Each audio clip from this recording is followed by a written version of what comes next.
చరణ్ టీవీకి స్వాగతం. ఏసీబీ దాడులు, తహసీల్దార్ సబ్ రిజిస్ట్రేషన్ కార్యాలయాలే టార్గెట్. ఉమ్మడి మెదక్, సిద్దిపేట, సంగారెడ్డి జిల్లాల్లోని తహసీల్దార్ సబ్ రిజిస్టర్ ఆఫీసులలో పెరిగిపోతున్న అవినీతి అక్రమాలు. తెలంగాణలో అధికారులు తెలివి మీరిపోతున్నారు. ఏసీబీ దాడులు, ఏసీబీ రైట్స్ పెరిగిపోతుండటంతో లంచాలు నేరుగా తీసుకోకుండా యూపీఐ యాప్స్లను ఉపయోగిస్తున్నారు. ఫోన్ పే, గూగుల్ పే లంచాలు పంపించేలా జాగ్రత్తలు పడుతున్నారు. ఈ నేపథ్యంలోనే శుక్రవారం రాష్ట్ర వ్యాప్తంగా ఏసీబీ రిజిస్ట్రేషన్ కార్యాలయాలపైన ఏకకాలంలో దాడులు నిర్వహించి అధికారులు, కార్యాలయ సిబ్బంది ఫోన్లలో ఫోన్ పే, గూగుల్ పే ఇతర లావాదేవీలపై ఏసీబీ అధికారులు దృష్టి సారించారు. యూపీఐ ద్వారా లంచాలు, అవినీతి నిరోధక శాఖ ఏసీబీ దాడుల నేపథ్యంలో కొంతమంది అవినీతి అధికారులు అధునాతన సాంకేతిక పరిజ్ఞానాన్ని ఉపయోగిస్తున్నారు.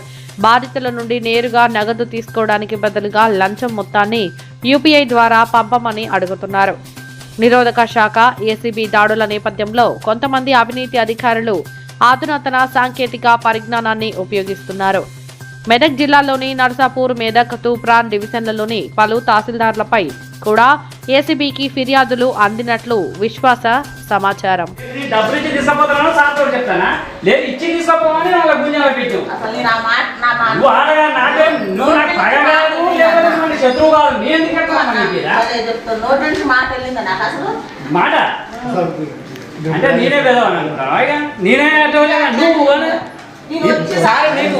నీకు ఈ విషయం కూడా ఇంతకుముందు చెప్పిన 2 days వరకు ముచ్చట్లు చెప్తానన్న కూడా చెప్పా, అది కూడా చెప్తా. నేను చెప్తా మీ మంచి కోసం, నాకేం రాదని ఇప్పుడు కూడా చెప్తాను. మీ మంచి కోసం చెప్తానని నన్ను అపార్థం చేసుకుంటా. నువ్వు ఏం చెప్పాలి? లాస్ట్ విషయం నీ ఉద్యోగం కాపాడుకోమని చెప్పాను. ఇంతకంటే ఎక్కువ ఏం చెప్పాను.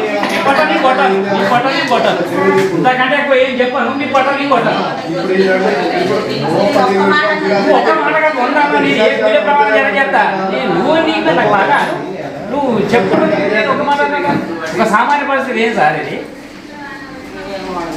కనీసం అట్లా మా తమ్ముని పేరు అంటే చెప్తాను. ఇతను తమ్ముని పేరు చెప్పినప్పుడు అక్కడ చెప్పిన, ఆమె చెప్పిన, నువ్వున్నావు, సార్ ఉన్నాడు, నువ్వున్నావు, సార్ అప్పుడు చెప్తాడు, గుంజుకొని పోయినావు. బాగా మాట్లాడతారు. అది ఎట్లా మాట్లాడాలి? ఏం అడగలేదు. నేనే నాకు దాసుకోమని చెప్పిన, నాకు వద్దని చెప్పాను. రిసీవ్ తర్వాత ఎవరికి ఇవ్వాలి పేపర్లు? మరి ఎందుకు లోపల పెట్టినావు? ఎందుకు లోపల పెట్టినావు? ఎందుకు పోతాడు బయటికి? బయటకి ఎట్లా పోతాడు? ఆ పేపర్ల కాడ ఉన్నానా? బయటకు వెళ్ళిన సార్ తోటి నువ్వు బయటకి ఎప్పుడు పోయినా సార్ సంతకం పెట్టినప్పుడు కూర్చున్నావా? పిలిచినావు, సిగ్నేచర్ పెట్టుకున్నావు, సార్ కాడికి వచ్చినాక నువ్వు గుర్తుకొని లోపల పెట్టుకున్నావు. ఇది మల్లయ్య, నాది కొమలవంచ.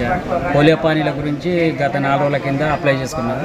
అప్లై చేసుకుంటే ఫోన్ చేసి పోలియో పానీ రెడీ అయితే తీసుకుపోదురా అంటే ఈరోజు వచ్చినాక ప్రింటర్ ఖరాబ్ అయింది, పేపర్ బయట తీసుకోమంటే బయటకు పోయి తీసుకున్న తర్వాత ఇలా సంతకం పెట్టండి రిజిస్టర్ అంటే రిజిస్టర్ సంతకం పెట్టినాక డీటీ సార్ ఏమన్నా ఖర్చులకు డబ్బులు లేవా అన్నాడు. సార్ నా దగ్గర రూపాయలు లేదు సార్ అంటే, ఇవ్వాలి కదా, అందరు ఇస్తారు కదా అన్నాడు. లేదు సార్, అంతకైతే నేను తీసుకుపోయి రేపు తెత్తంటే లేదంటే ఇచ్చి తీసుకోపోమ్మా అన్నది. ఇచ్చి తీసుకోపోమ్మని గుంజుకొని బ్యూరోలో పెట్టింది అందులో వాటెండర్. అదే సంగతి. 4,000 డిమాండ్ చేసి దేనికోసం? పోలియో పానీల గురించి కంపల్సరీ ఇవ్వాల్సిందే, అందరు ఇస్తారు, నువ్వెందుకు ఇవ్వవు అని గుంజుకొని బ్యూరోలో పెట్టి